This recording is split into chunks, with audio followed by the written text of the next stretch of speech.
Well, hello there. Shall we continue our story?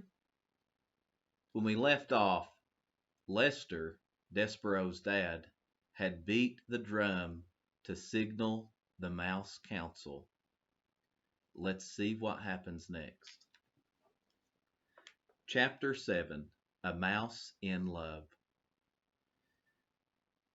And what was our own favorite member of the mouse community doing while the sound of the Mouse Council drum echoed through the walls of the castle? Reader, I must report that Furlough had not seen the worst of it. Despero sat with the princess and the king and listened to song after song. At one point, gently, oh so gently, the Princess Pea picked up the mouse in her hand. She cupped him in her palm and scratched his oversized ears. "You have lovely ears," the princess said to him. "They're like small pieces of velvet." Despero thought that he might faint with the pleasure of someone referring to his ears as small and lovely. He laid his tail against the pea's wrist to steady himself, and he felt the princess's pulse.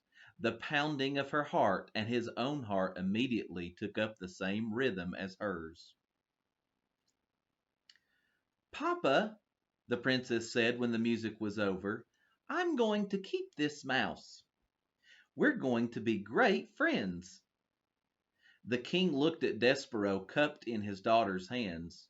He narrowed his eyes. "A mouse?" he muttered. "A rodent!" "What?" said the pea. "Put it down!" the king commanded. "No," said the princess, who was a person not at all used to being told what to do. "I mean, why should I?" "Because I said so." "But why?" protested the pea. "Because it's a mouse." "I know. I'm the one who told you it was a mouse." "I wasn't thinking," said the king. "Thinking of what?" "Your mother, the queen." "My mother?" said the princess sadly. "Mice are rodents," said the king. He adjusted his crown. "They are related to rats. You know how we feel about rats. You know our own dark history with rats." Whew. The princess shuddered. "But Papa," she said, "he's not a rat, he's a mouse. There's a difference."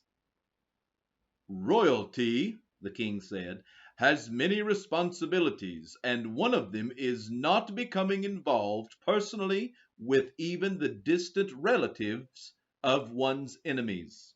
Put him down, P." The princess put Despero down. "Good girl," said the king, and then he looked at Despero. "Scat," he said. Despero, however, did not scat. He sat and stared up at the princess. The king stamped his foot. "Scat!" he shouted. "Papa," said the princess, "please don't be mean to him." And she began to weep. Despero, seeing her tears, broke the last of the great ancient rules of mice. He spoke to a human. "Please," said Despero, "don't cry." He held out his tiny handkerchief to the princess. The pea sniffed and leaned down close to him. "Do not speak to her!" thundered the king. Despero dropped his handkerchief. He backed away from the king. "Rodents do not speak to princesses. We will not have this becoming a topsy-turvy, wrong-headed world. There are rules. Scat! Get lost before my common sense returns and I have you killed."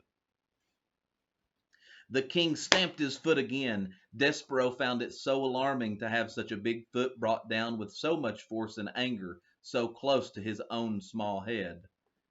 He ran toward the hole in the wall. But he turned before he entered it. He turned and shouted to the princess. "My name is Despero," he said. "Despero?" the princess asked. "I honor you," shouted Despero. "I honor you" was what the knight had said to the fair maiden in the story that Despero read every day in the book in the library.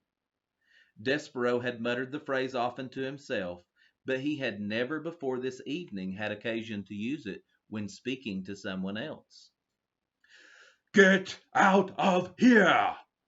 shouted the king, stamping his foot harder and then harder still, so it seemed as if the whole castle, the very world, were shaking. "Rodents know nothing of honor."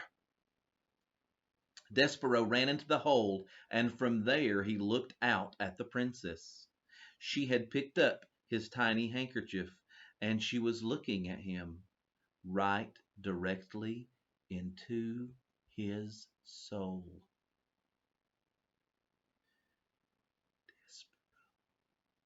She said.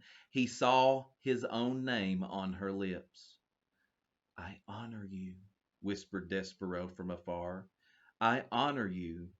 He put his paw over his heart, and he bowed so low that his whiskers touched the floor. He was, alas, a mouse deeply in love.